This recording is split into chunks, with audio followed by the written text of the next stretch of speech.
Hidup sederhana. Apakah ini terdengar membosankan atau sangat menarik bagi Anda? Banyak filsuf yang berpendapat hidup sederhana lebih terasa penuh dan berarti dibandingkan hidup dalam kemewahan. Dengan mengkonsumsi lebih sedikit, kita jadi hemat uang, energi, dan waktu. Sesuatu yang sangat berharga dalam hidup. Psikolog Amy Morin menghabiskan 2 tahun hidupnya tinggal di perahu layar.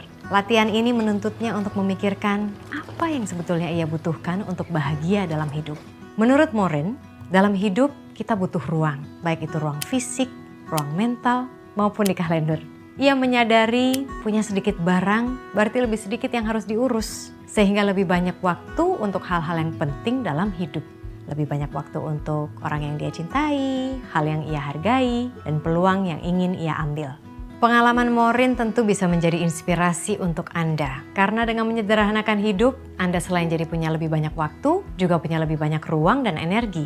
Semakin banyak ruang yang Anda punya, semakin bebas Anda menikmati hal-hal dalam hidup Anda. Berikut tips menyederhanakan hidup ala psikolog Amy Morin. 1. Rapikan rumah Anda.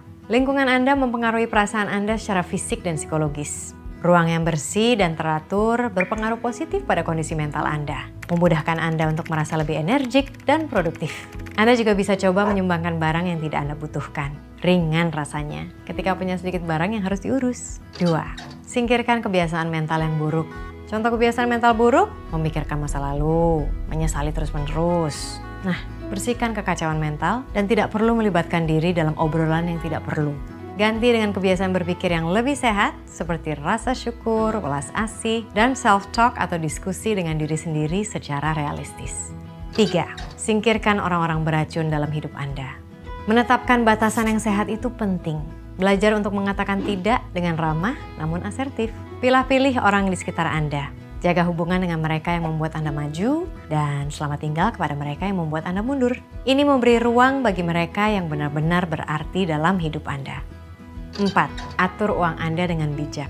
Buat anggaran dan tetapkan tujuan pengeluaran yang jelas. Anda jadi nggak mudah terjebak perilaku belanja impulsif yang ujungnya hanya memenuhi rumah dengan barang yang sebetulnya tidak Anda perlukan. 5. Ambil kendali atas waktu Anda. Karena waktu adalah sumber daya yang berharga. Tanpa sadar, waktu kita sering habis dengan hal yang tidak penting.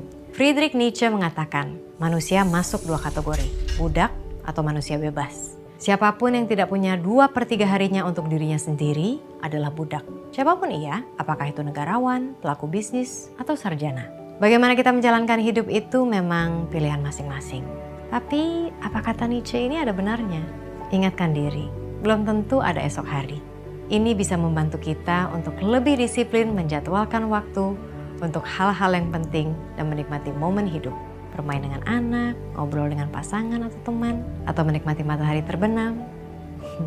Filsuf Alain de Botton bilang, tentu menyenangkan ketika jadi seseorang yang luar biasa bermandikan kemewahan dan ketenaran. Namun pada akhirnya, pencapaian seseorang terbesar mungkin adalah menjadi orang yang waras dan bajik demi hidup yang lebih panjang dan damai. Memang betul, ada kebahagiaan dalam kesederhanaan. Saya percaya itu. Bagaimana dengan Anda?